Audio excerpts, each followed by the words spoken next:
Good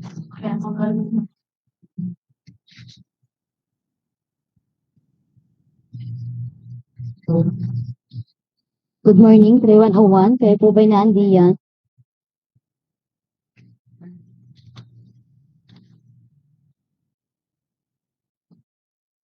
Morning po, yes po.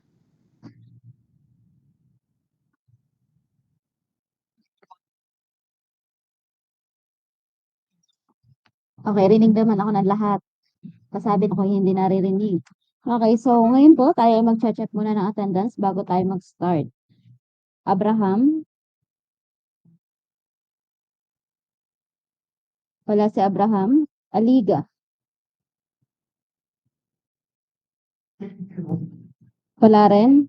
Alog? Kian? Present po. Andal? Present po, ma'am. Endal? Atienza? Barsa? Present po.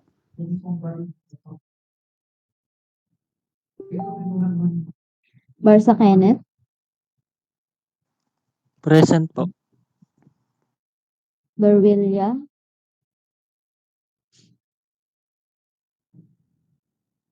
Briones? Present po, ma'am.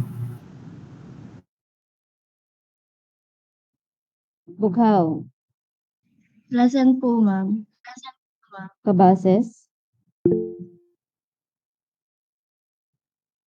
Kabali? Excuse daw po si Kabali nasa sanda lang po yung letter, yung excuse letter. Kabatuan? Ma'am, present po. Cappuccino? Present po. Dalisay? Present po. Dalisay Prince? Present po. Present po. Danila? Present po, ma'am. Present po. De Chavez? Present po. Dinglasan? Carlo?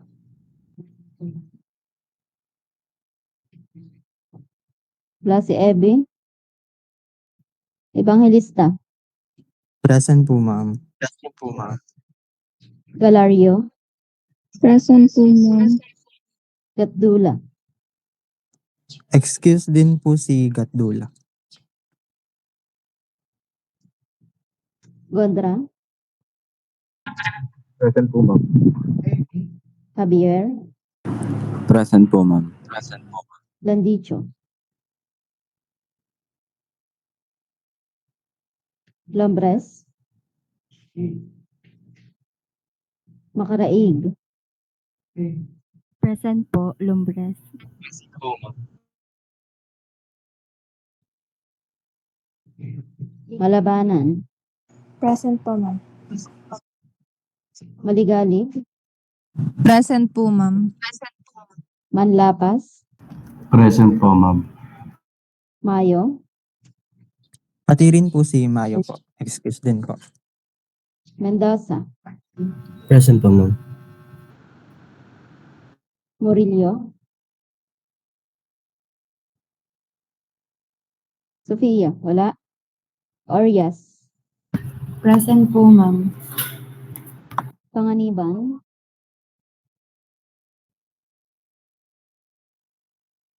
Lata?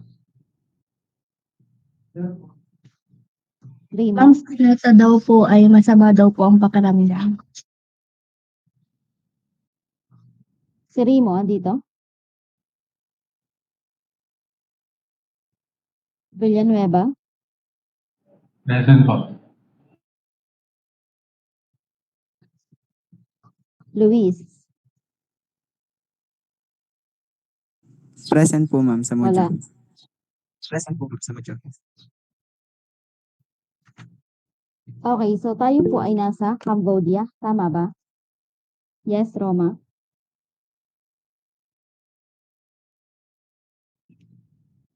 Okay, okay na po. Okay, so tayo po ay nasa Cambodia, tama ba? Tapos na ba tayo sa Cambodia o kayo mag-uumpisa pa lang ng Cambodia?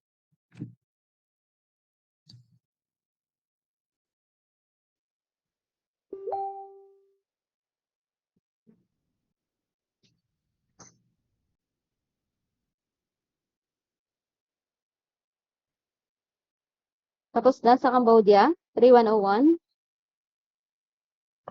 Hindi pa po ma'am, magpe-present pa lang po today. Sino nakatoka dito? Kami po. Okay. So, tatalakayin ko lamang ang introduction na. Medyo mabilis na naman to. Ma'am, kasama rin po yung laot Yes. sa grupo namin.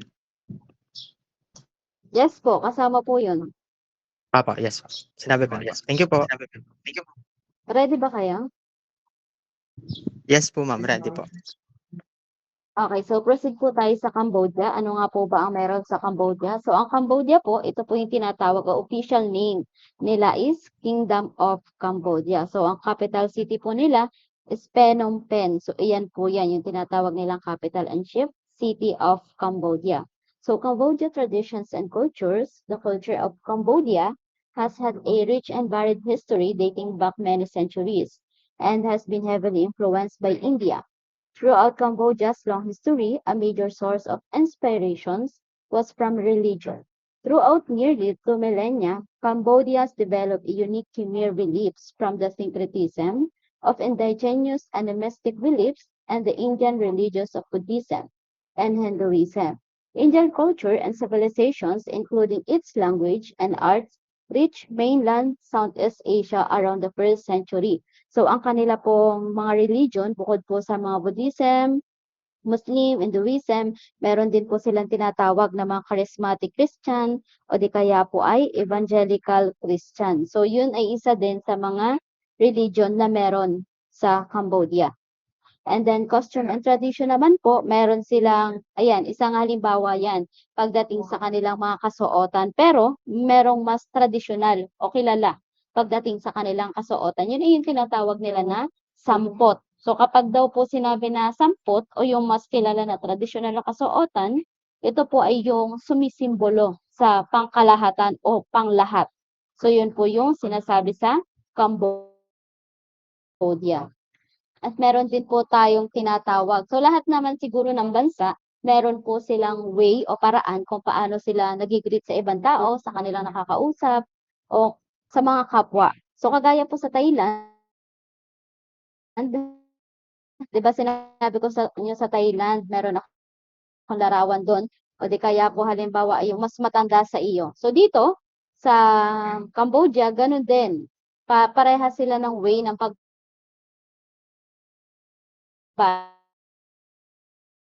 na kung saan yung kanilang din. So, yun ang isang paraan nila kung paano nila batiin yung kanilang kausap. Miguel, ready?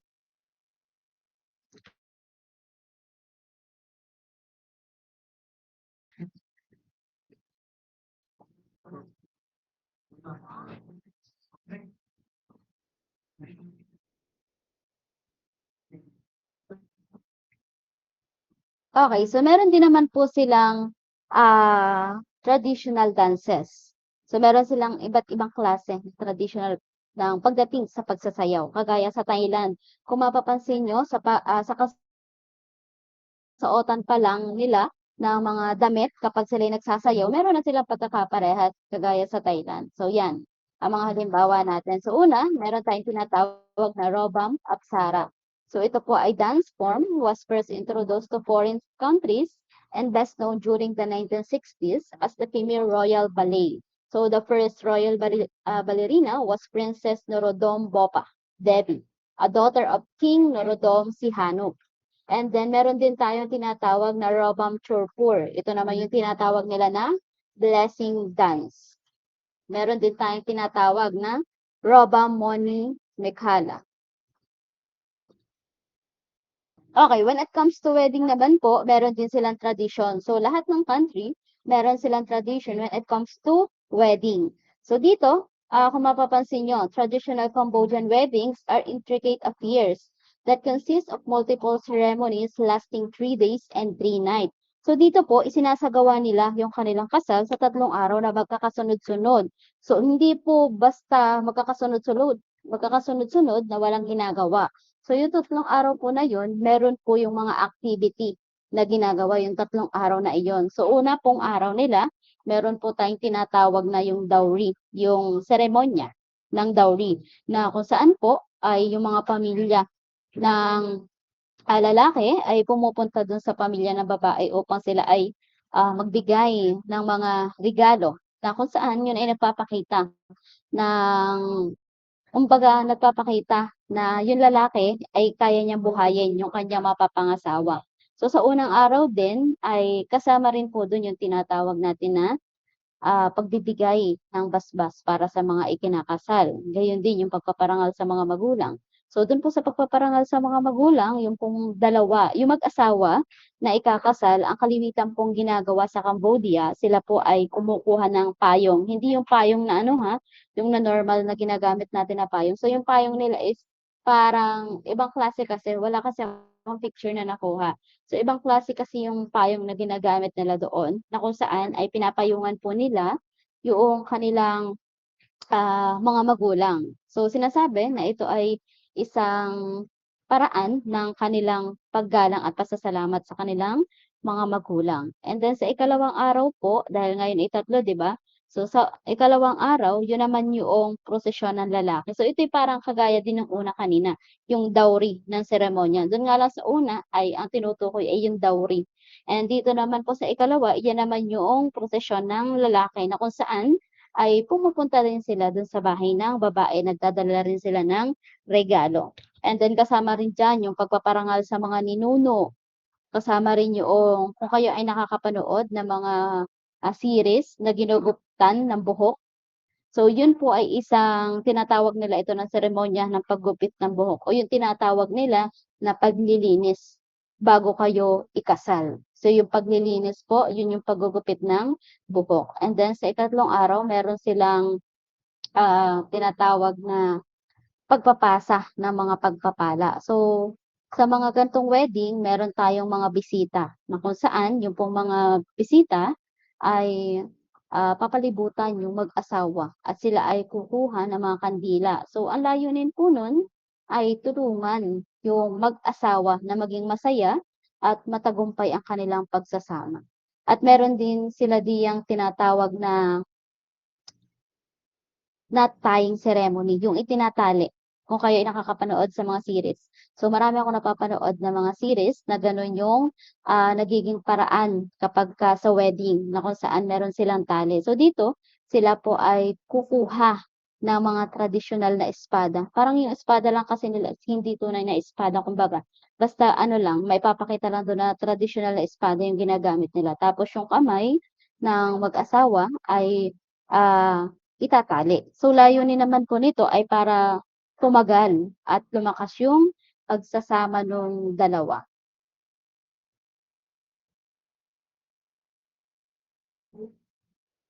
Okay, so sa Cambodia din po kasi meron tayong tinatawag na ito yung mas sikat na tradisyon sa kanila, parang sa atin din po. Kapag araw ng patay, November 1 nung nakaraan, 'di ba yun ay kilalang-kilala sa atin. So sa kanila, meron silang kumbaga sa kanila po yun yung pinakasikat na tradisyon sa kanila, na kung saan ay kapag dumaraan yung ganong araw, lahat po ng tao ay alam nila na gano'n yung gagawin nila sa araw na yun. So ang tinatawag po nila dun ay Prochombin holiday. So sa atin holiday din yun, 'di ba? Sa kanila ay ang tawag ay Prochombin holiday. So Cambodia country on the Indo-Chinese mainland of Southeast Asia. Cambodia is largely a land of plains and great rivers and lies amid important overland and river trade routes linking China to India and Southeast Asia. So the influences of many Asian cultures alongside those of France and the United States can be seen in the capital Phnom Penh, one of the handful or urban centers in the largely rural country. Okay, so flag of the Cambodia symbolizes the country's slogan nation, religion, and king. So kung mapapansin niyo po yung flag ng Cambodia ay meron po silang parang gusali sa gitna. So yung gusaling yun ay tinatawag nila na Angkor Wat. Angkor Wat kasi raw, ito yung sumisimbolo sa bansang Cambodia na kung saan yung pangunahing disenyo po ng sinaunang arkitektura ng Khmer. At sila rin kasi yung pinakasentro ng bansang Buddhism. So yun yung ibig sabihin ng Angkor Wat o yung nasa gitna ng kanilang flag. And then the Khmer language, so kapag po sinabi natin Khmer, ito po yung lengguwahe o yung tawag sa lengguwahe sa Cambodia. So the Khmer language is one of the major tongues of the Mon-Khmer subfamily of the Austroasiatic language family, and this is spoken by nearly all people in the Cambodia. Okay, so here are the example of the Khmer language. So kung kaya nyo siyang basahin, pwede nyo basahin. If gusto nyong mag-aral ng pagsasalita ng Cambodia, so yan ang ilan sa mga halimbawa. Okay, literature of Cambodia, meron po tayong dalawa na tinatawag written and oral literature. So kapag written literature, mostly restricted to the royal courts or the Buddhist monasteries. And then the oral literature naman, which is based on the local form, na ito ay influenced by the Buddhism. Okay, so mas kilala o pinakakilala o popular na literatura sa Cambodia ay yung Borbong and Sorbong Tale illustration. Ito ay Khmer 19th century drawings. It is a long story of the Khmer oral traditions about two Khmer princes that fell into disgrace. But after the series of ordeals regained their status. So Borbong and Sorbong was first put into writing by Auguste Fabe as Borbong and Sorbong. This French civil servant claimed that he had obtained the folk legend version he wrote down from the ascertained old Uncle Nip in Somrontong district. So this story was put into writing in Battambang. Okay, and Laos po, the Southeast Asian country traversed by the Mekong River and known for mountainous terrain, French colonial architecture, so tribe settlements and Buddhist monastery. So kapag po ang capital city po ng Laos is Vientiane. And then Lao people or Laotians is ethnic group.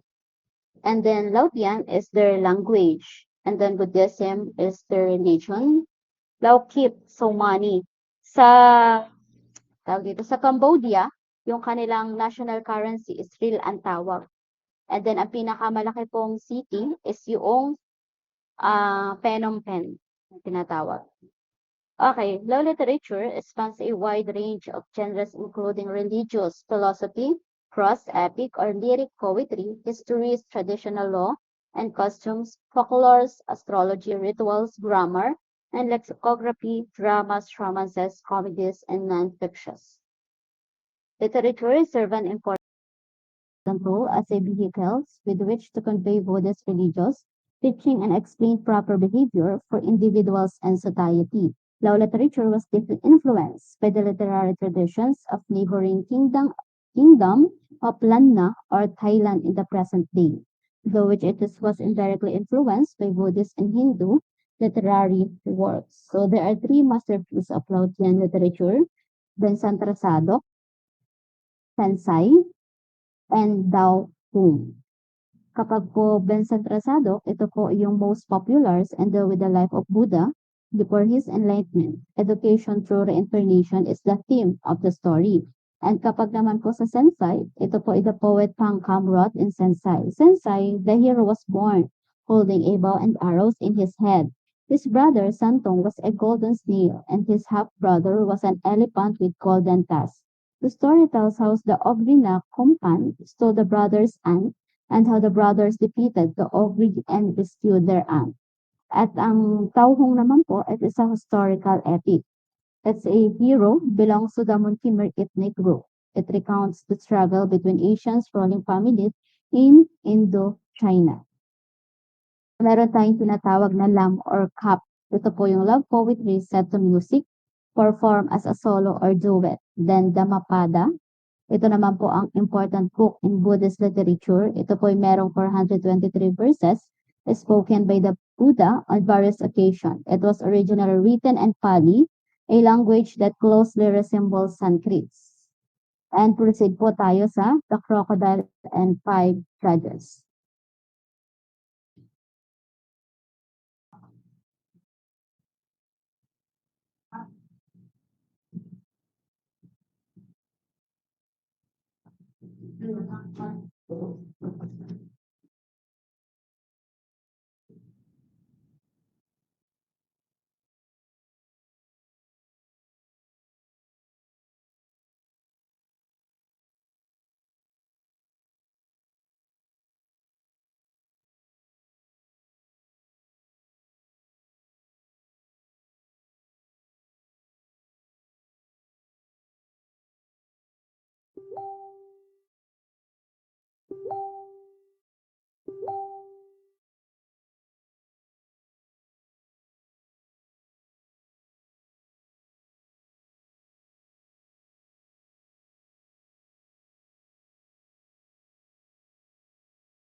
Good morning, everyone. I am Eileen Andal, and we are Group 4, here to discuss some literatures of Cambodia and Laos. The classical literature of Cambodia comprises works composed in verse and recorded between the 16th and mid-19th century. Much of it reflects the cultural influence of India. It can be classified according to three major genres: the epic, verse novels, and codes of conduct. On the other hand, in Laos, it is traditional that literature is held high regard in Lao society. Lao literature span a wide range of genres, including religious, philosophy, prose, epic or lyric poetry, histories, traditional law and customs, folklore, astrology, rituals, grammar and lexicography, dramas, romances, comedies, and nonfiction. So, here's my group mates to discuss some of the literature with great moral lessons from the country Cambodia and Laos. A pleasant day to each and everyone. I am John Dio de Chavez, and ngayon po mapapakinggan natin ang storya, the first story from Cambodia, entitled The Crocodile and the Five Judges. Isang araw, sa isang malayong lugar, dahil sa tag-init, ang mga ilog ay natuyo at wala ng tubig na makikita rito. May humihingi ng tulong. Isang buwaya. Ito ay nauuhaw na at nagugutom. Tulong! Tulong! Nauuhaw na ako, tulong! Narinig ito ng isang magsasaka. Ito ay may dalang mga baka na nagtutulak ng kanyang kariton. Madadala kita sa ilog na malapit sa amin, kung saan maaari kang makainom ng tubig. Ngunit kailangan kitang itali sa aking kariton upang hindi ka magpatak. Maya-maya, ang mga ito ay nakarating na sa ilog at doon nakainom ng tubig ang buwaya. Siya ay muling nagkalakas, subalit. Ha! Dahil malakas na ulit ako, sisingilin kita ng kasalanan mo sa akin. Itinali mo ako ng mahigpit, munti ka na akong hindi makahinga. Dahil doon, kukuhanin ko ang isa sa iyong mga baka at kakainin. Kung hindi man, ay ikaw ang aking kakainin. Hindi ako pumapayag. Hindi mo makukuha ang isa sa aking mga baka. Dahil sa ingay ng dalawang nag-aaway, narinig ito ng isang mangingisda na pumapalaot sa ilog. Lumapit ito at nalaman ang nangyari. Hinusgahan niya kung sino ang may pagkakamali. Ang tunay na nagkasala ay ang magsasaka. Ito ay dahil ako ay isang mangingisda at kapag nagalit sa akin ang buhayang ito, ay baka hindi na ako makapangisda rito. Hindi pumayag ang magsasaka sa hatol ng mangingisda, kung kaya tinawag nito ang isang matanda na naglalakad malapit sa pangyayari. Ang matanda ay naputulan ng isang braso. Dahil ako ay galit sa mga buhaya, dahil sa nangyari sa akin, ang hatol ko ay buhaya ang nagkasala. Gayon din, hindi pumayag ang buwaya sa hatol ng matanda at dali-daling umalis ang matanda sa pangyayari. Nang maya-maya ay may dumating na malaking bayawak na kaaahon laang sa ilog. Siya ay isa sa mga matatalik na kaibigan ng buwaya. Ang may sala ay ang magsasaka at dapat lang ibigay mo sa buhaya ang isa sa iyong mga baka. Hindi ulit pumayag ang magsasaka sa hatol na ito. Kung kaya, tinawag niya ang isang unggoy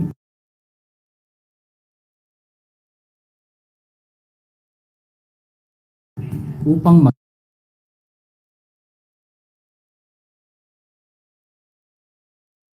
maghatol sa pangyayari. Bibigyan kita ng pagkain kapag sinabi mo na ang buhaya ang nagkasala. Dodoblehin ko ang pagkain na ibibigay ng magsasaka sa iyo kung sasabihin mo na siya ang nagkasala. Hindi, titriplehin ko ang aking ibibigay. Mas dadagdagan ko pa ang kanyang ibibigay. Dahil sa alok ng magsasaka at buhaya, hindi nakapili ang unggoy at umalis na ito.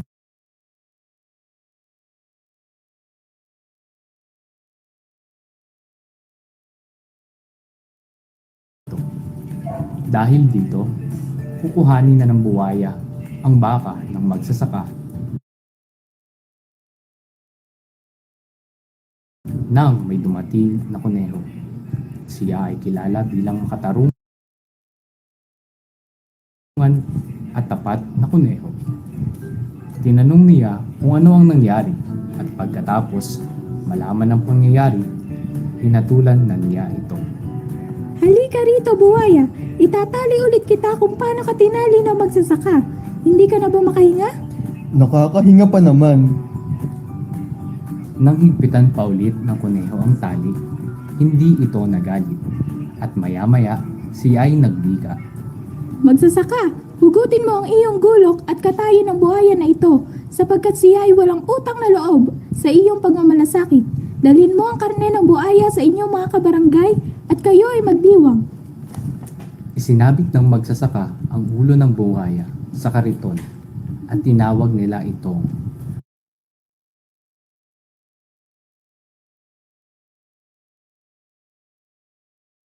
crocodile's head of the cart. So dito po malalaman natin yung summary and lessons of the story. So basically, the summary of the story is when there was a crocodile that needed help because the lake where he gets food has dried up, and so he was thirsty and hungry. He asked the cart driver, which in the story is the magsasaka, to take him to a river where he could survive. Then after bringing the crocodile to the river, he claimed that he almost choked to death by the way the driver tied him in his cart. He demanded that he would surrender, he must surrender one of his oxen for him to eat, and if does not agree, so the crocodile will threaten to eat the cart driver instead. So dahil nagkakatalo sila, walang nangyaring judgment, they ask 5 passers-by to judge kung ano yung nangyari. So the climax of the story is when the rabbit showed fairness and impartiality when he decided to put the crocodile to death for his ungratefulness. One of the moral lessons of the story is wag tayong maging bias or wag tayong magbigay ng prejudiced judgment against or towards our neighbors. Our characters, yung mga judges natin, sila ay bias kung sino yung mag-benefit sa kanila. So, first character is the fisherman. Dahil naisip niya na kapag nagalit sa kanya yung crocodile, hindi na siya makapangisda. Kaya nag-take side siya sa crocodile. The second judge, which is the old man, who is one-armed na lang po, no? Tinawag niyang guilty yung crocodile dahil galit siya sa mga crocodile dahil sa accident na nangyari sa kanya dahil naputol yung kanyang braso. Yung next judge po natin, malaking lizard. So sa Cambodia, ito po ay isang Komodo dragon. So Komodo dragon, dahil po kaibigan niya yung crocodile, tinawag niya namang guilty yung magsasaka. Our fourth judge, which is the monkey, hindi po siya nakapili, no? Dahil binabribe po siya nung cart driver and the crocodile. Our last judge is the rabbit. So the rabbit is a metaphor for justice in the story. It pertains to being fair and just. Inalam niya muna kung ano yung nangyari, kung sino yung may pagkakamali, and saka siya nagbigay ng hatol sa pangyayari. Aside from being just, one of the moral lesson of the story ay tayo po ay maging grateful sa mga taong tumutulong sa atin. No? They helped us in every way they can do, and let us not be greedy. It will only bring us to our loss. For the second story of the country Cambodia, entitled Bedbug and the Louse with an Unknown Author. A young girl is seen sitting on the mat, combing lice out of her hair. Bedbugs are crawling around the room and lice are scurrying away.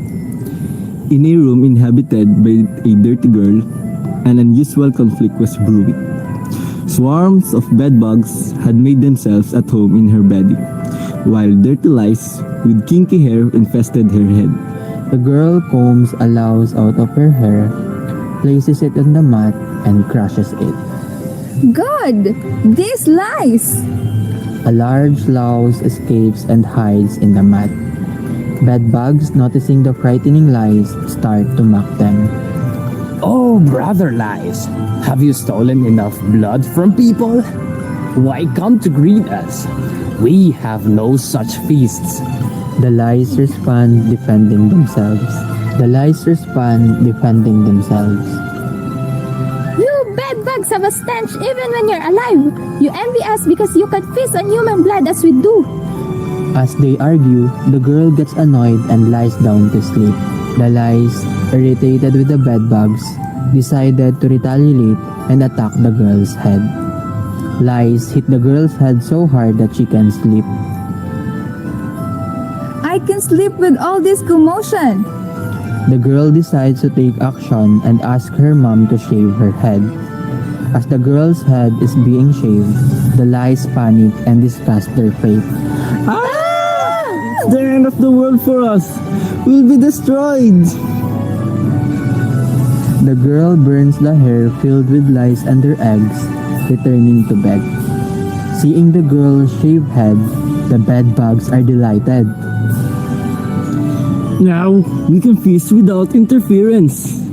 Bedbugs attempt to bite the girl's shaved head, but she notices. Who's biting my head? My hair is all gone. The girl, frustrated, checks her pillow and finds bedbugs. Bed bugs! The girl decided to take action. The girl gathers her bedding and soaks them in boiling water, killing all the bedbugs. The girl took matters into her own hands and ended the battle between the bedbugs and the lice once and for all. The room is now free of bedbugs and lice. Peace returned to the once infested room, and the girl finally found peaceful night's sleep. The story ends with the girl sleeping soundly. The moral or lesson of the story, Bedbug and the Louse, can be interpreted as to take proactive measures to address problems, no matter how overwhelming they may seem. In the story, the young girl faces the dual infestation of bedbugs and lice, which create a chaotic and uncomfortable environment. Rather than passively enduring the situation, she decides to take action. She saves her head to get rid of the lice and then takes the initiative to eliminate the bedbugs by soaking her bedding in boiling water. Her proactive approach not only resolves the immediate issues but also brings peace and comfort back to her life. This story encourages us to confront challenges and problems head on, showing that with determination and action, even seemingly impossible issues can be overcome. It highlights the importance of not simply accepting a difficult situation, but rather taking responsibility and making efforts to find the solution. For the third story of Cambodia, the title is about the two women scrambled for a baby with an unknown author. Okay, so wait lamang. Okay, so balik po tayo sa The Crocodile and the Five Judges. So doon sa story ng The Crocodile and the Five Judges, do you think yung ganong situations is nangyayari sa totoong buhay? 3101. Sa tingin nyo, yung mga ganong sitwasyon ba? O sa paanong paraan? Bakit nyo nasabi? Yes, Miguel?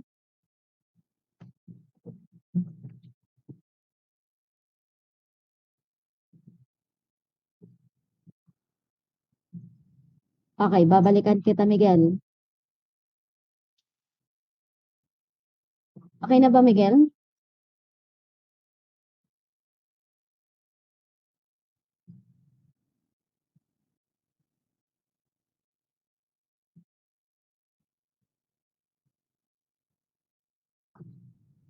Okay, puntahan muna natin si Cappuccino. Kita ko si Cappuccino na tumaas ang kamay. Yes, Cappuccino? Para po sa akin, yun pong recently conducted na election ay parang sumasalamin din po siya dun sa story kasi hindi po hindi po lahat ng nai-vote po ay yung alam po natin na dapat iboto kasi may mga things po na nagkakaroon po ng vote buying or yung, nadadala po sa sabi-sabi po nung iba kaya po yung judgment po ay hindi rin po fair.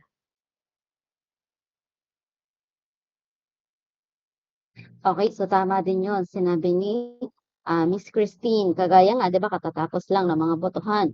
So, ang kalimitan ng iba diyan, porket nabigyan ka, porket merong iniabot sa iyo, minsan ay iboboto mo na. Kahit alam naman natin sa sarili natin na medyo wala siyang magagawa pagdating sa mga election. So, ganun yung isa sa mga halimbawa natin na masasabi natin. So, pwede din pong pumasok diyan yung dahil ngayon isa pagja-judge, so pwede po diyan pumasok yung sa kahirapan, sa isang mahirap at sa isang mayaman. So, marami tayong napapanood sa TV o sa mga balita na 'di ba minsan kapag nahuli yung mahirap ay hindi na pinapakinggan yung side niya, lalo na kung ang magiging kalaban niya is malakas, mayaman, anong tawag dun, may backer sa halimbawa ay sa mga pulis, halimbawa ay siya ay kilala, 'di ba kapag halimbawang gano'n yung nagiging kalaban, nagiging katapat ng isang mahirap, wala na agad tayong laban, wala na agad laban yung mahirap. Minsan ay hindi na napapakinggan yung side niya, malalaman na lang natin, mababalita na lang natin na nakakulong na pala.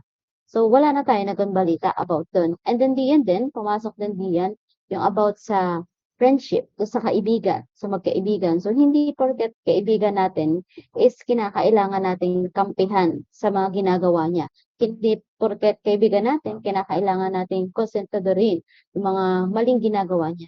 If alam naman natin na mali yung ginagawa ng ating kaibigan, so wag na lang natin na, kumbaga wag natin sang-ayunan yung kanyang ginagawa. Bagkus, bilang isang kaibigan din naman kayo, ay kinakailangan ang gawin na lang natin is itama yung mga maling ginagawa ng isa niyong kaibigan para hindi na mas lumala pa yung kanyang ginagawa. Kasi kapag halimbawa po ang isang bagay ay lumala, maaaring kayo ay madamay. Although kayo ay kaibigan, maaari pong kayo ay madamay kasi sinang-ayunan niyo yung ginagawa niyo, yung ginagawa niya. Hindi niyo pinakinggan yung both side. Kung halimbawa yung inyong barkada ay may nakaaway, may nakasuntukan o kung ano pa man, and then nahuli niyo na gano'n-gano'n, nagsabi sa inyo ng mga sitwasyon kung paano nangyari, ganito, tapos naniwala ka naman agad dun sa kaibigan mo. Pero hindi mo naman pinakinggan yung side ng kabila. So as a friend, as a kaibigan, dahil nga kaibigan, pinakinggan mo na lang yung side mo hanggang sa naging kaaway ka na rin nung kabila. So pagka ganyan yung sitwasyon, kinakailangan nating alamin both side. Hindi porket kaibigan, kinakailangan kampihan agad natin. Kasi mali din po yung ganun eh. Kahit kaibigan mo, huwag nating kakampihan, lalo na kung alam nating mali yung ginagawa niya. So dun nga po diyan, so ang magiging aral po diyan natin is alamin natin yung mga tama na gawain, maging sa ating mga desisyon. Kung tayo ay magkakaroon ng desisyon, alamin natin yung mga desisyon po ito ba ay makakabuti sa ating mga ginagawa. Kumbaga dapat rin, lalo na dito sa atin sa Pilipinas, kinakailangang, lalo na sa batas, di ba, dapat ang batas nagiging fair sa lahat ng tao. Maging mayaman ka man o maging mahirap, maging kaibigan ka man ng pulis o kung sino mang presidente o kung ano pa man, kinakailangan pa rin natin pakinggan both side kung ano ba yung nangyari. Hindi kinakailangan tayo mag-stick lang sa isang tao, hindi porket kaibigan o kung kaano-ano man, ay doon lang tayo makikinig. So, yun ay napaka-maling bagay na gawain. Okay po? And then, pumunta naman po tayo sa the bedbug and the law. So, kayo naman ay mga dalagat binata na. So, siguro naman ang iba dito may girlfriend, may boyfriend. So, alam kong hindi nyo papabayaan ang inyong sarili. So, sino ba dito ang may mga ano pa? May mga kinukuto pa? Meron pa ba dito ang kinukuto? Yung tipong kating-kati sa ulo? Meron pa ba? Wala naman. So, siguro naman ay hindi nakakaranas ng ganitong dahil alam naman po natin na kapag halimbawa ang isang babae o lalaki ay maraming lisa or kuto sa ulo is mahirap gumalaw. Tipong kamot ka ng kamot, and then mapapansin mo parang may naglalakad sa iyong ulo. So, uncomfortable kapag ka merong ganun na naglalakad-lakad sa iyong ulo. So, meron akong isang katanungan lamang. Kung halimbawa po, so lahat kayo merong mga kaibigan, so kung halimbawa kasama niyo yung inyong kaibigan at nakita niyo na yung inyong kaibigan halimbawa ay may kuto o di kaya ay may amoy. So paano niyo sasabihin sa inyong kaibigan na siya ay may kuto o may amoy? 3101. Yes, yes, Miguel.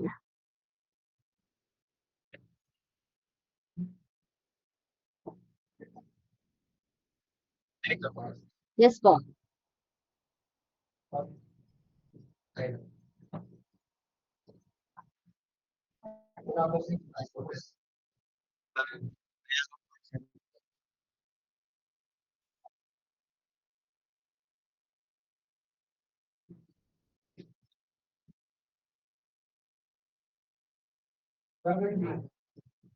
Okay, so tama naman po yun. So alam nyo, mas maganda kasi na sasabihin, kahit masaktan yung kaibigan nyo, basta totoo yung sasabihin nyo. Kapag halimbawa kasi meron tayong isang kaibigan, na halimbawa pinapagalitan, sinasabihan ka, yun yung totoo yung kaibigan. Kasi minsan meron tayong mga kaibigan na nahihiya sabihin sa iyo, halimbawa yung pala may kuto ka na or meron ka ng something sa iyong hindi pa rin nila nasabi. Although siguro ang iba ay nahihiya, pero kung ikaw ay totoong kaibigan, kaya mong sabihin iyon. Yun ay para na rin sa ikabubuti ng iyong kaibigan. So kalimitan, kapag halimbawa tayo ay nakaka-encounter ng mga ganitong sitwasyon, kung saan nga yung ating mga kaibigan o kung sino man ating mga kamag-anak na merong mga ganito, maaari natin silang kausapin. Pero Yung usap naman ay sa magandang paraan ha, kasi ang iba, yung pag-uusap kasi nila ginagawa nila i-public. Kahit maraming tao, sinasabi nila. So siyempre kapag i-public o kinausap niyo sila sa maraming tao, ang mangyayari niyan is mahihiya yung inyong kaibigan o kung sino mang inyong sinabihan ng gano'n. So mas mabuti na kahit nakakasakit, sasabihin niyo pa rin in private. Puwedeng yayain niyo siya sa isang lugar na wala nakakarinig o di kaya i-message niyo o mas maganda kasi yung personal na sasabihin ninyo. Basta the way na hindi siya, yung bagang sabihin natin na the way na siya po ay hindi mapapahiya sa ibang tao. Yung tipong walang yung maririnig kasi ng iba, yung sinasabi ko sa inyo kanina sa public, kapag sa public niyo sinabi, so maraming makakarinig. Malaking kahihiyan kapag halimbawa sa maraming tao niyo sinabi yan. Okey po, so proceed po tayo.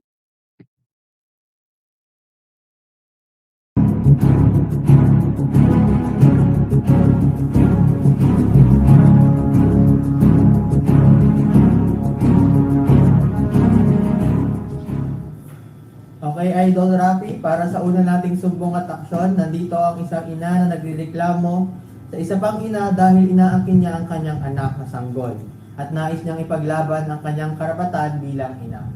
Okay, Ma'am Ilinda, magandang hapon. Magandang hapon din po, Idol Rafi. Yung anak ko kinuha ng kapitbahay ko. Okay, Aling Ilinda, ilang taon na ba ang iyong anak? Ay nako, wala pa po sa 1 taon.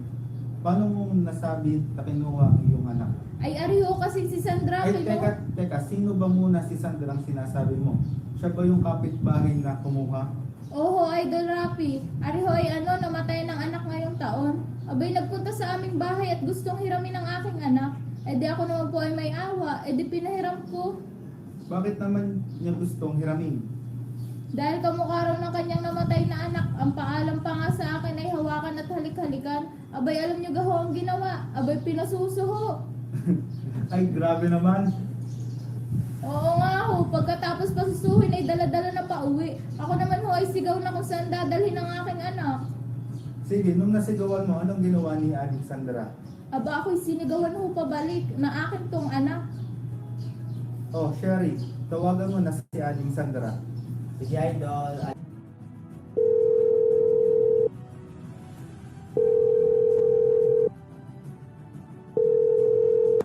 Magandang hapon, Idol.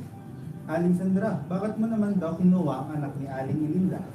Hindi ko naman ho kinuha at akin are. Sir Rafi, anak ko yan! Hoy, sinong may sabing anak mo yan? Di mo ba nakikita na kamukhang kamukha ko to? Tay, Sherry, ikaw nga ang humusga. Kung nako, Idol Rafi, parang hindi naman kamukha. Idol Rafi, ay siya, dalhin na lang po natin ito sa korte. Aba, may bala ka pa talagang magpa-korte. Hindi kita uurungan. Nako, ito na nga. Mas mabuti pa nga sa tamang ahensya ng gobyerno kayo mag-usap. Aling Sandra, kamusta naman ang bata sa iyo? Alagang-alaga naman po. Areho, alagang Cerelac. Luman ang sumbong na dala, basta alam niyang tama, di makakasama mo siya. Di ka iiwanan, sigurado ko yun, sa Rafi Tulfo in action.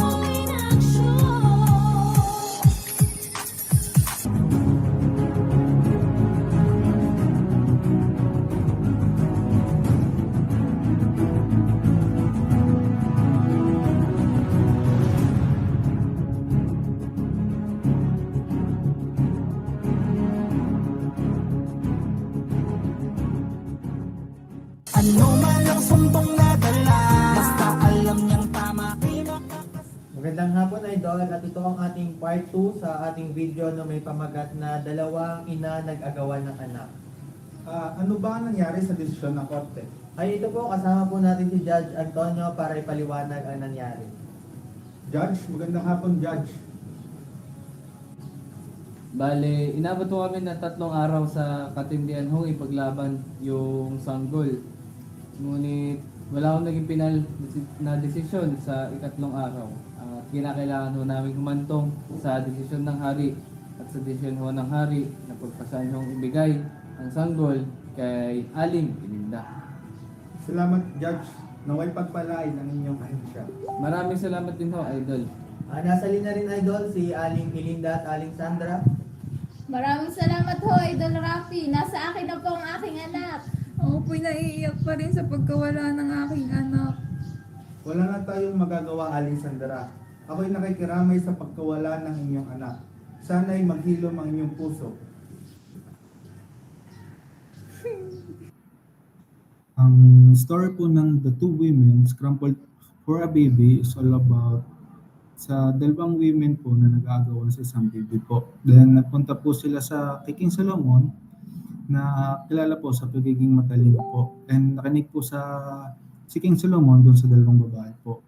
Then si King Solomon po tinanong po sa kanila at magsabi po daw sila ng totoo. Pero yung both women po claimed the baby po. Then the king was a loss of what to do. Then he thought for a while. After that, he hit upon a plan po. Then yung kanyang plano po ngayon ay nag-decide po siya na isolve yung problem technically. He told the two women to come the next day and assured them that he would give his judgment at the next day.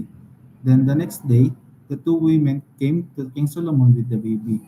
The king told the women that he never heard of such a complaint of demanding a baby by two mothers. However, that day he would settle the matter. He told the two women that he would cut the baby into equal parts and give one part to each of the mothers. The king noticed that the hearing of this one mother became very pale and started crying, and the others kept her silent. The real mother of the baby burst into tears and said, "My lord, please don't kill my baby. Allow it to live and give it to that woman so that I can feel that my baby is still alive with her." The false mother, on the other hand, told the king, "Yes, Lord, give the baby to me." King Solomon understood the fact that he punished the false mother and handed the baby to the real mother, who wanted to let the baby remain alive even with the false mother. So yun po yung story ng The Two Women Scrambled for a Baby po. So the moral lesson of this story is genuine love reveals the truth. The story po proves how our family, especially our mother, among the people in the world, has the biggest heart for us. Their children, that first truth that all of person who love us wholeheartedly. They may times we may think that they are too hard on us or unreasonable po.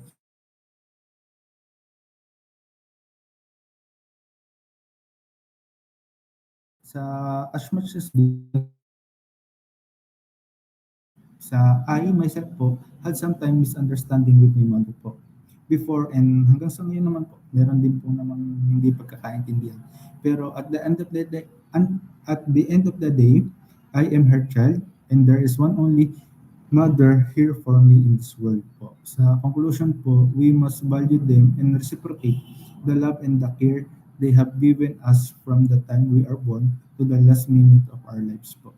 Thank you po.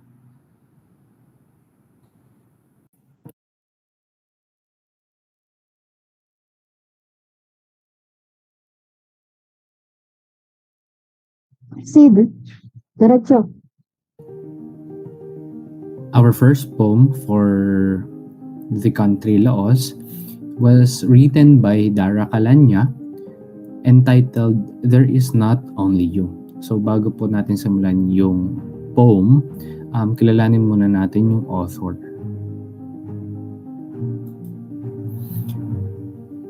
Dara Calanya is one of the Laos national artists. So her pen name is Doang Champa, which means plumeria flower. No, the national flower of the Laos. She was born in 1940 in Ban Muang, Vientiane, daughter of well-known historian Maha Silaviravo. She has been interested in literature since early childhood.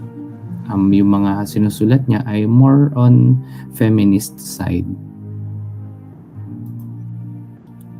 During her career, she has written 60 short stories, 90 poems, and 7 novels. And a notable highlight of her career is a screenplay for a popular feature film entitled Buwa Deng, which was screened at the International Festival of Cinemas of Asia in 1988. Here are the vocabularies na makakatulong sa atin sa pag-analyze ng ating poem. So the first one is the widower or widow, in Tagalog, balo, which means who lost partner by death. Second is the descendants, means originating from ancestor. Next is the anxious or uneasiness. Fourth is the merits or the praiseworthy quality. Lastly is the remote, meaning unsociable. Dahil po nalaman natin yung vocabularies, pwede na po tayong magbasa ng ating poem. There is not only you. There lived a widower with her descendants. She is not anxious with any assistance. Day by day, she does merits making. She thought there are no other mothers who can do as her. Oh dear, you feed your kids with no weeping, but you still said that you were poor, the poorest woman in this world. You ask to whom are poor level as you, please clarify. While feeding your kids, you were helped by 10. You are not called for houseworks or cooking, but your poor cannot be compared with the remote women who make incomes for their daily surviving. Imagining when their kids were killed by bombs, they were crying as if they would die. Those were the most awful time of their lives. Could you please clarify what level of their poor lives?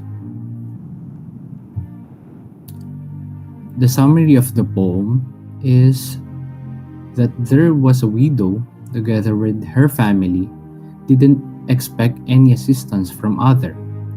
She always thought that there is no other person like her, as she always thought that she is the poorest woman around the world, despite the help of others unto her. As she thought about dying children during the war, she then asked her, who is the least fortunate?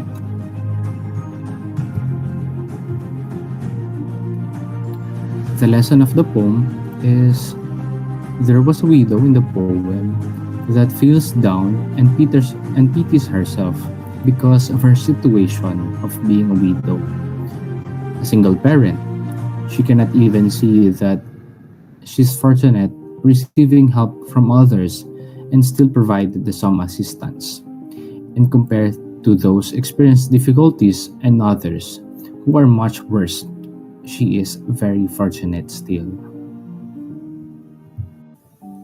Good day everyone, I'm Alex and I'm going to discuss the next poetry under the country of Laos, which is entitled The Bewail of Mother by Dr. Thongkam Onimanisunet and is translated by Tanong Sak Vongsakda. The author of this poem is Dr. Thongkam Onimanisunet, and he is a Stewart Award poet and national author. He was born in 1949. He graduated with a philosophy degree on language and literature from Hungary. He is also the first Lao writer to receive a prestigious Stewart Award in 1998 for his work For Love for Her. He is one of the founders of Lao Writers Associations established in 1991, which aims to promote the nation's literature, enhance friendship amongst writers, and protect their rights, and facilitate international exchange. His works are considered national literary treasures. So here is the vocabulary of the poem, or the words that we're going to encounter while reading the poem. The first word is depressing tears, which means tears out of sadness or sorrow. Second is mother effort, which means motherly love or mother's attention. The third one is sharp knife, which means painful or great pain. And next is the sweet words, which means affection. And lastly, mind changing, which means change in behavior. So here is the first stanza of the poem. My dear daughter, why I cannot prevent my depressing tears. They are running over my cheers. In particular, when discovered about the past, it seems sharp knife is placed in my heart. So in the first stanza, a mother lovingly addresses her daughter, but she struggles to contain her sorrow, which is caused by the past events. The tears she sheds are described as depressing, and the heartache is vividly accepted as a sharp knife in her heart, indicating a deep emotional pain because of her past. Going on to the second stanza, mother effort is always assigned to daughter to overcome all hard work without any distress, for rearing the daughter up with carefulness. When growing up, she forgot the mother deep, what made her mind changing. So in this second stanza, the mother describes her dedication in raising her daughter, emphasizing her commitment and care. She has invested significant effort and may have even sacrificed her own well-being. However, she expresses disappointment as her daughter seems to have forgotten her sacrifices and efforts. So the stanza concludes with a question thinking the reason behind the change in the daughter's attitude. Going on to the third stanza, even if she doesn't care, but mother still beg to hear sweet words saying, here is my mother. When I die, I won't be boring, since the words shown you accept the deed of your mother. So in this final stanza, she acknowledges that her daughter may not show care or affection towards her, but she still pleads for her daughter to acknowledge her as my mother. This indicates that the mother is wanting for her daughter's recognition and affection even after her own death. So the mood of this poem is that this poem conveys a combination of sorrow and disappointment, because in here the mother is expressing her grief towards the action of her daughter. Also, this poem evokes feelings of heartache and strong desire for a better relationship with the daughter. After reading this poem, I've realized that the moral of this poetry is that it reminds us of the necessity of offering our parents love and respect, as well as honoring their sacrifices and care they provide. This poem emphasizes that mistreating our family members can cause us regrets later in life. This encourages us to be more compassionate and respectful towards each other. And that will be all for the poem entitled The Bewail of Mother. And for our next literary piece, we have The Mosquito, A Tale from Laos. Okay, so wait lang.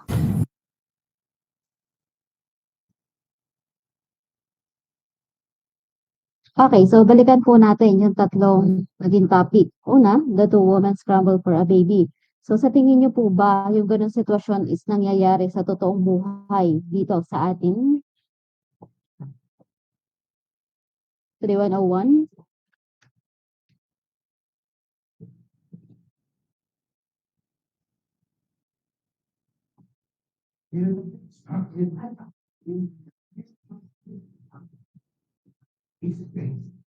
Pinag-aagawan ang dalawang magulang sa isang anak?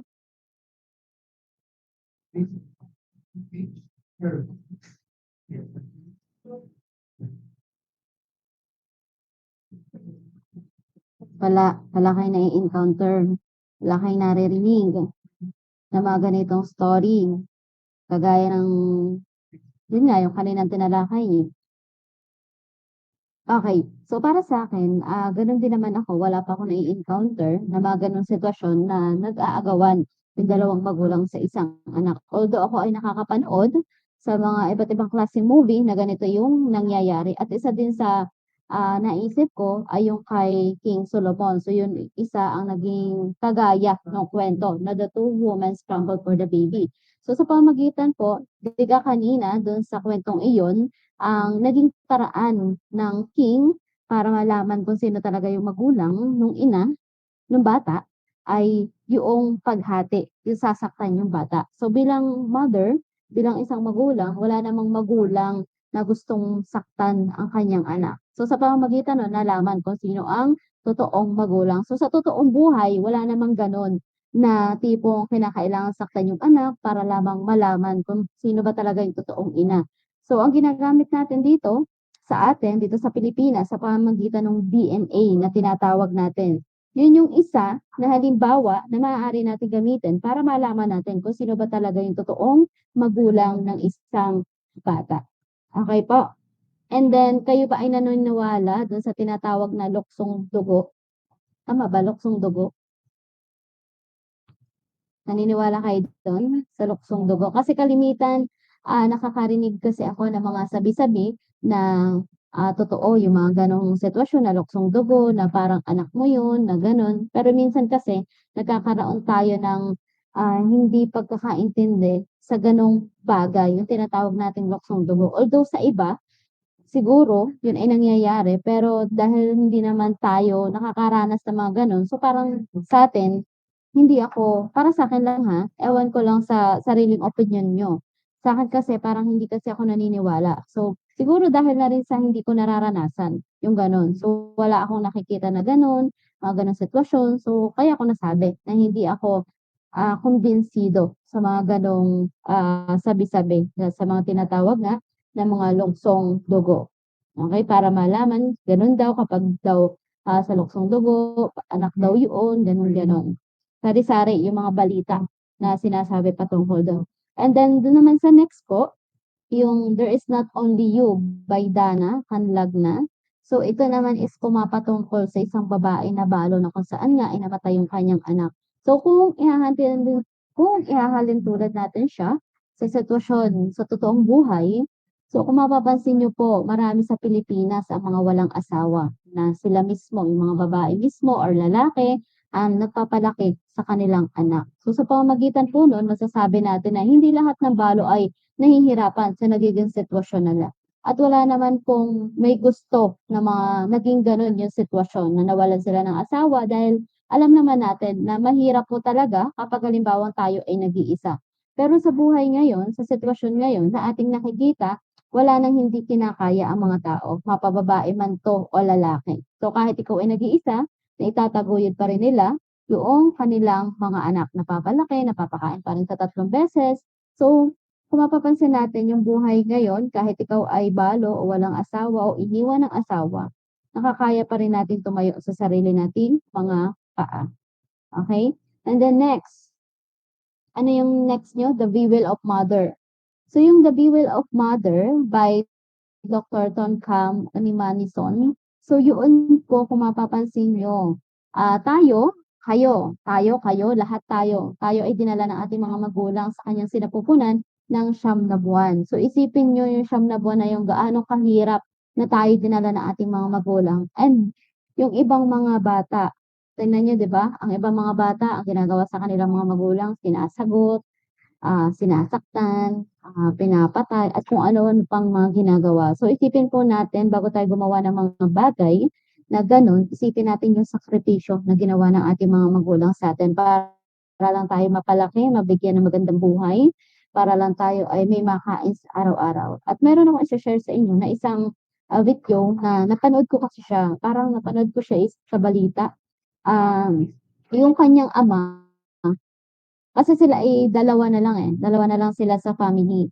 So sila ay mahirap lamang, parang sila ay trabaho ng kanyang tatay, matanda na kasi yung tatay niya. So, ang trabaho ng kanyang tatay is nagbabasura, parang gano'n.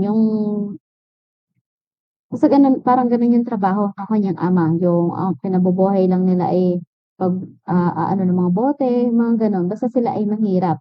And then yung kanyang anak ay sa pamamagitan ng ama, yung sakripisyo ng ama, yung iba't ibang trabaho ng ama, na itataguyod niya.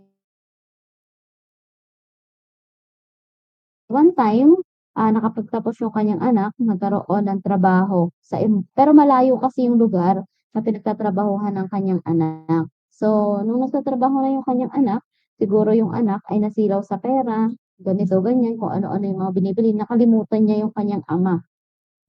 So, one time po, yung kanyang ama ay sumakit yung tiyan. So, nung sumakit yung tiyan ng kanyang ama, tinawagan niya yung kanyang anak. So, ano sa tingin niyo yung nangyari dun sa anak? So, yung anak po, parang nawala na ng pakialam dun sa kanyang ama. Hindi siya pinadalhan, kahit kaunting tulong man lamang o kahit pera na pambili lamang ng gamot. So, ang nangyari po dun, hindi niya pinadalhan yung kanyang ama. Kumbaga sabihin natin na yung anak, parang dahil nga sa pera, nagkaroon siya ng trabaho na, nakalimutan na niya yung kanyang magulang na kung saan siya yung tumulong sa kanya para siya ay makapunta doon sa posisyon niya ngayon. So, sa ganun pong sitwasyon, alam niyo anong nangyari dun sa ama? Ang tumulong sa kanyang ama ay ibang tao na. Ibang tao dun sa mga parang kapitbahay o kalapit lang yung tumulong sa kanya, tinulungan siya. Isipin niyo kung mapapanood niyo yung video na yon, sobrang maaantig kayo dun sa kwento. So dito, naisip ko kasi siya, kasi the will of mother, although yun ay father, na wala na siyang asawa at sila nga ay dalawa na, so ganun pa din yung tumatak na story na kung saan niya ay pinabayaan na nung anak yung kanyang ama, siya lamang ay nagkaroon na ng trabaho. So as a student, kung ano man kayo, kung kayo man ay makakatapos, halimbawa kayo po ay nakatapos, so wag naman natin kakalimutan o tatalikuran yung ating pamilya. Lagi nating iisipin na kung nasaan tayo ay dahil sa ating mga magulang, dahil sa sakripisyo na ginagawa nila para lamang kayo ay makapagtapos at makamit ang inyong mga mithiin sa buhay. Okay po, so proceed tayo sa next. The Legend of the Mosquito. In a land where mosquitoes were always annoying and sometimes unbearable, there lived a poor farmer named Ngautam and his wife, Nandip. One day, tragedy struck as Nandip suddenly passed away. Unable to bear the thought of parting from his beloved wife, he sold his possessions and embarked on a journey with her coffin down the river. One fateful morning, Ngautam found himself at the foot of a hill covered with grass and sweet-smelling trees. Little did he know that his life was about to take a remarkable turn. As he reached the hill summit, he encountered an old woman, the genie of medicine.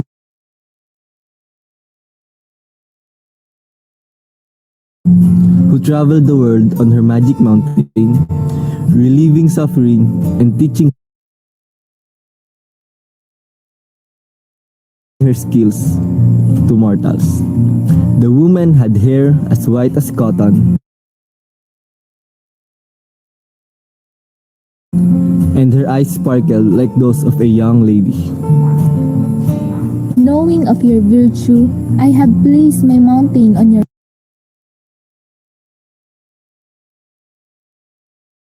path. I can make you one of my disciples. Thank you, but I seek only one thing, to bring my beloved wife back to life. Very well, I shall grant your wish. But remember, life can be feeble and inconstant. Ngautam's wish was granted.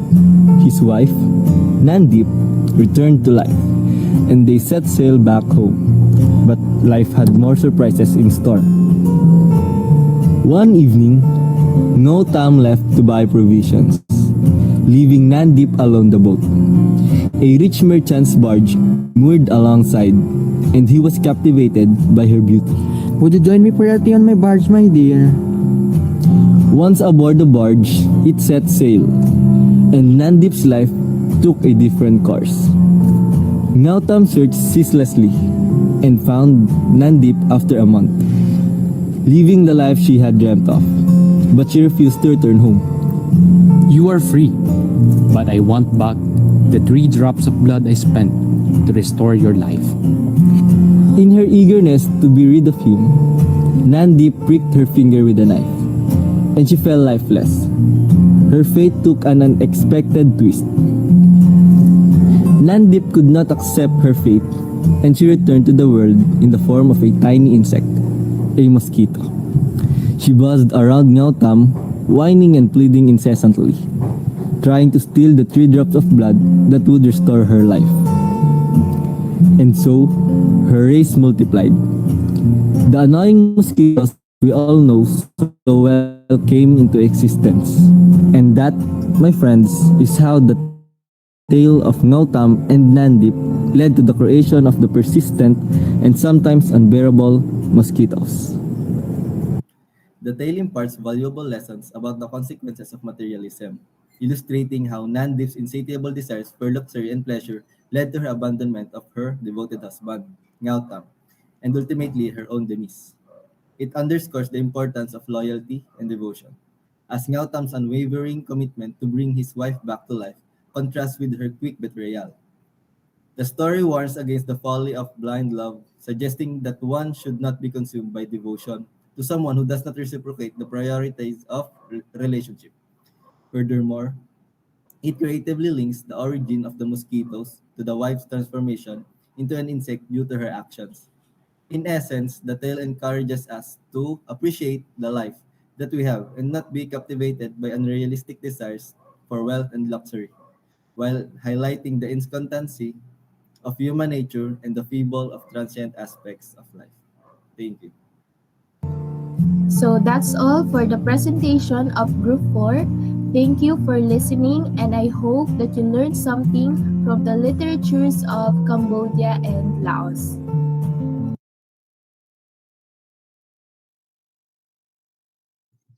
Pwede ba ang Indonesia?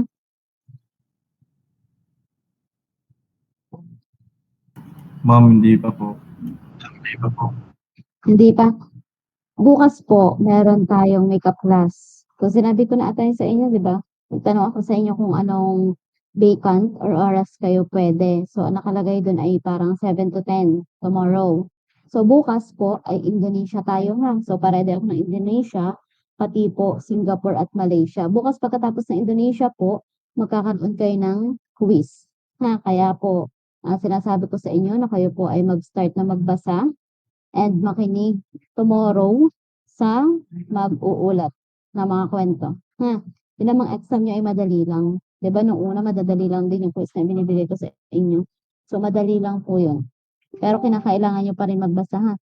Balikan yung mga kwento nating tinalakay. Okay, so the mosquito. So alam nyo na kung bakit tayo ngayon ay nagkakaroon ng mosquito, bakit kayo ay kinakagat ng mosquito. So dahil pala diyan, okay, dun sa The Mosquito, yung kwento na tinalakay ninyo, 'di ba doon ay ginustong buhayin muli ng lalaki ang kanyang iniimig. So sa ganung sitwasyon, o kung kayo man ang nasa ganung sitwasyon, gagawin niyo din ba yung ginawa ng lalaki?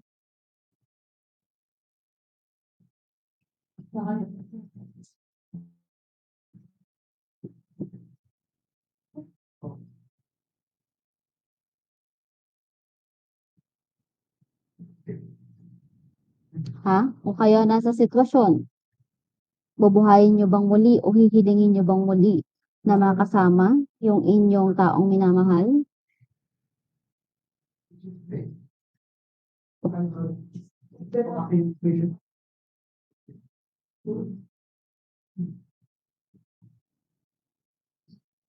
At 3101?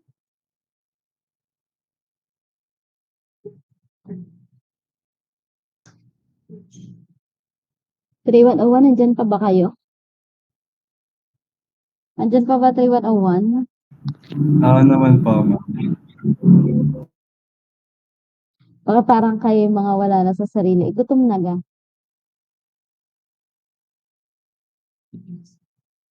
Medyo lang po. Talaga ba? Baka ngayong iba sa inyo nakain na. Kaya hindi na imik. Okay. So, the mosquito po, ito ay pumapatungkol lamang naman sa isang tunay na pag-ibig na kung saan kahit namatay na yung kanyang iniibig, ay pinilit pa rin o hiniling pa rin ng lalaki na mabuhay yung kanyang asawa na kahit na ang magiging dahilan o ang magiging kaparusahan nun o kapalit ay ang panloloko sa kanya. So, meron po akong isang katanungan lamang na iiwan sa inyo. So, bakit sa tingin nyo, iniiwan tayo ng mga mahal natin?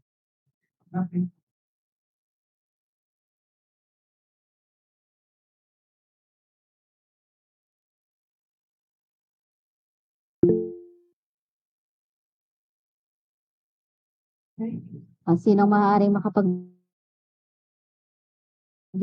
ng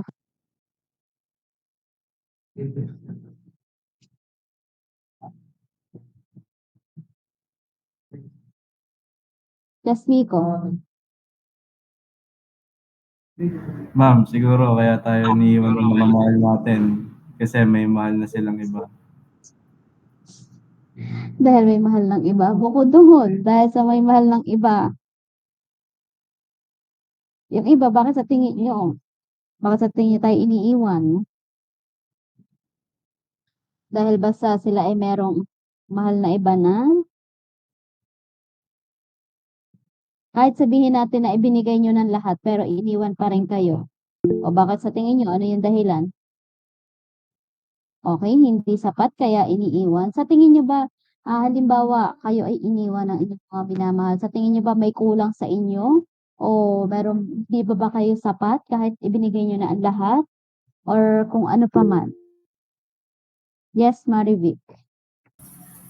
Hindi naman po siguro kasi kung tunay kang mahal ng isang tao, hindi yun maghahanap ng kakulangan mo. Okay, tama yon. Okay, sabi din nila, nagsawa na po, hindi po siguro na kontento. Okay, so dun sa aking katanungan, kung tutuusin po, ay wala naman talaga sa atin ang problema kung tayo ang iniwan ha. Baka naman ang iba diyan, sila pa yun ang iwan, sila pa ang nanloko. Huwag naman ganun. Kung halimbawa hindi niyo gusto yung isang tao o kung wala na kayong nararamdaman dun sa tao, pwede niyo naman kasi yung sabihin, hindi yung basta na lang kayo mawawala na parang bula na wala na. Hindi na nagkaintindihan kung ano nangyari. So dito ay siguro sa isang tao na nagmamahal, wala naman sigurong problema sa atin. Siguro lang ay yung mga nang-iiwan, choice nila yun eh. Siguro sila ay merong hinahanap na wala sa atin. Kaya nagagawa nila na iwan tayo kahit alam nila na mahal natin sila. So dito po ay minsan kasi yung mga bagay na ginagawa nila, halimbawa iniwan ka, tapos merong iba. Yung mga gano'ng sitwasyon kasi minsan nagiging karma na, yung kasi minsan pinupuntahan nila ay minsan sila ay niloloko naman. Kumbaga yung mga ginagawa nila sa atin ay bumabalik din sa kanila. Kaya naniniwala ako dun sa kasabihan na may karma. Okay po? So meron pa po bang katanungan ang 3101? Okay, wala na. Naunawaan ko lahat ng tinalakay. 3101. Opo, ma'am. Okay, yung iba. Alam ko namang gutom na tayong lahat, so kinakailangan ko yung presensya. Yung iba, naintindihan po, may katanungan, naging malinaw. Okay, so inaasahan ko na ang lahat ay naintindihan ng ating tinalakay. And inuulit ko, bukas ay meron tayong pagkikita. So tayo po ay po-proceed bukas sa Indonesia. So paredy na po ako ha, dun sa mga susunod. Pati po sa Singapore at sa Malaysia, paredy na rin po ako. And then, sabi ko nga, kayo po ay magbabasa ha, mag-i-start kasi pagkatapos na Indonesia, maaaring ako po ay magbigay na sa inyo ng exam. So hindi sa nagmamadali ako ha, kasi po wala yata tayong pasok ng hindi sa walang pasok, wala yata klase ng 27 hanggang parang 1 week ata yun, 'di ba? Kaya kinakailangan natin na matapos lahat ng ating discussion kasi meron pa din kayong isang activity. Okay, sasabihin ko na po sa inyo. Pagkatapos po ng Singapore at Malaysia, yung inyo pong magiging activity, yun na din yung gagawin kong isa yung quiz. Kasi meron pa kasi kayong quiz na dalawa eh. Kinakailangan natin na makuha yung lahat. So yung isang quiz nga po ninyo, gagawin natin bukas pagkatapos ng Indonesia. And then yung isang quiz ninyo, kukunin ko na lang din dun sa magiging activity ninyo. Okay po. So sana ay naging malinaw sa lahat ha. Okay, so marami pong salamat sa inyo lahat. 3101. Pwede na. Yes, Carlo. May tatanong ka? Wala po, present po ako, may kinuha lang po ako kanina. Okay. Okay po. Okay, so yun lamang po. Yes, may tanong pa kayo? Yes, Marivic. Ma'am, present din po ako. Wala lang pong, Ma'am, ako rin. ano lang po ng internet namin ngayon. Okay, Alexandra, present ka din? Opo, ma'am. Okay. Okay na, akala ko naman meron kayong mga itatanong sa akin. Okay, so kung wala na po kayong mga katanungan, ay pwede na po tayong maghiwa-hiwalay at maraming salamat sa inyong oras. 3